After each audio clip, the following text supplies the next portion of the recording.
adanya virus COVID-19 telah memberikan tantangan sendiri bagi lembaga pendidikan di Indonesia.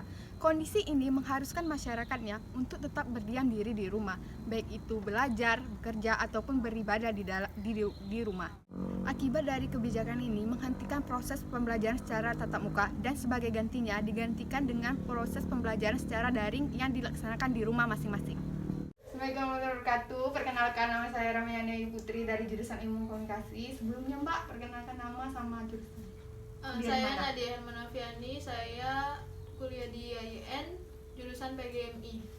Oke, kan sekarang lagi adanya pandemi ini Mbak. Pasti aktivitas kita dibatasi karena itu pemerintah yang menganjurkan. Nah, untuk pasti ada yang berbeda dari untuk kuliah Mbak, sekolah daring yang namanya. Nah, di sini saya ingin menanyakan bagaimana menurut Mbak tentang adanya pembelajaran daring ini.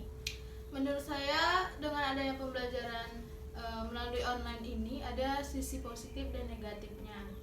Nah, menurut saya sendiri pribadi, sisi positifnya ya saya kan karena UIAIN jauh jarak tempuhnya saya dari rumah ke kampus. Jadi menurut saya sisi positifnya saya hemat bensin, ya tidak bawa kendaraan, bisa dari rumah langsung kuliah tanpa harus berpergian jauh. Kemudian kalau sisi negatifnya yaitu kalau dosen memberikan materi kepada kami kan para mahasiswanya, saya sulit memahami materi yang diberikan dosen karena melalui online. Kadang dosen itu memberikan materi langsung memberikan tugas, dikerjakan hari itu, dikumpul hari itu pun. Nah, jadi saya sulit memahami materi itu dan lambat untuk mengerti apa yang diberikan atau disampaikan oleh dosen kami. Seperti itu menurut saya. Dan ini kan berkelanjutan ya Mbak, tentu ada perubahan nih tentang pola belajar yang dari sebelumnya tidak online menjadi online. Apa menurut Mbak pribadi perubahan itu? Perubahannya misalnya dari bangun tidur nih, kadang kan kalau secara tatap muka langsung ya kita masih bangun pagi kan, namun kalau online kadang kita mikir masuk jam 8, bisa bangun agak siang dikit. Nah, karena online, absennya pun online, jadi gampang kan. Nah, kecuali emang Zoom atau pertemuan Zoom kan, nah itu baru harus siap-siap untuk Zoom sama dosen sama teman-teman yang lain juga.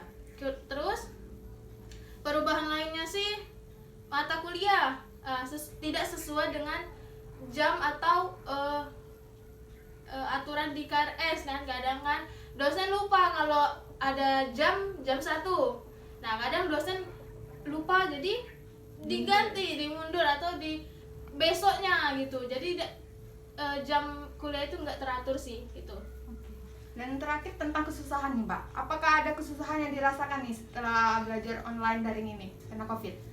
Menurut saya ya pasti ada kesusahan ya. Kesusahannya pribadi saya susah memahami, seperti yang saya katakan tadi, saya susah memahami, susah mengerti ya. Kadang kan dosen itu kan nggak secara langsung kan seperti biasa tatap muka. Jadi itu sih kesusahan yang saya miliki sendiri pribadi. Oke, terima kasih ya Mbak itu atas wawancaranya. Assalamualaikum warahmatullahi wabarakatuh. Perkenalkan, nama saya Ramayani Putri dari jurusan Ilmu Komunikasi Kota Bengkulu. Sebelumnya saya ingin menanyakan nama.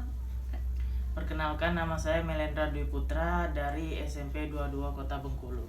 Baiklah, di sini kan saya ingin menanyakan tentang kan sekarang adanya pandemi virus corona nih ya, COVID-19. Nah, tentu itu mempengaruhi semua hal, yang mana kita yang bisa beraktivitas jadi dikurung di rumah untuk tidak membatasi aktivitas. Nah, di sini saya ingin menanyakan bagaimana menurut Anda tentang adanya pembelajaran daring atau sekolah daring? Menurut saya ada sisi positif dan negatifnya. Posisi positifnya ia bisa belajar dari rumah melalui HP, ya tidak bisa enggak pergi keluar gitu. Sisi negatifnya? Sisi negatifnya apakah menjadi susah bangun pagi atau menjadi apa? ya susahnya bangun pagi gitu ya. Biasanya bangun siang gitu jadi bangun pagi. Oke, terus saya ingin menanyakan tentang perubahan nih. Tentu pasti ada perubahan dong dari tadinya yang belajarnya tatap muka menjadi daring. Nah, apa aja perubahan dari pola belajar daring ini? Perubahannya itu bisa absen dari rumah ya, melalui HP absen ya, ngerjain tugas langsung dari rumah, ngumpulnya hari itu juga itu. Lebih praktis ya. Iya. Oke. Terakhir tentang pasti ada kesusahan nih tentang akibat belajar daring nih. Nah, saya ingin menanyakan tentang kesusahan ini apa aja? Kesusahannya itu boros kota ya gitu, mengurangi waktu main ya. Sering belajarnya pagi, siang, sore itu ada waktu belajar. Selalu ada kuliah, selalu ada sekolah online ya. Iya. Oke, terima kasih ya sebelumnya. Itulah hasil wawancara saya tentang adanya pembelajaran daring akibat COVID-19. Saya Ramayani Ayu Putri dari jurusan Ilmu Komunikasi. Sekian, terima kasih.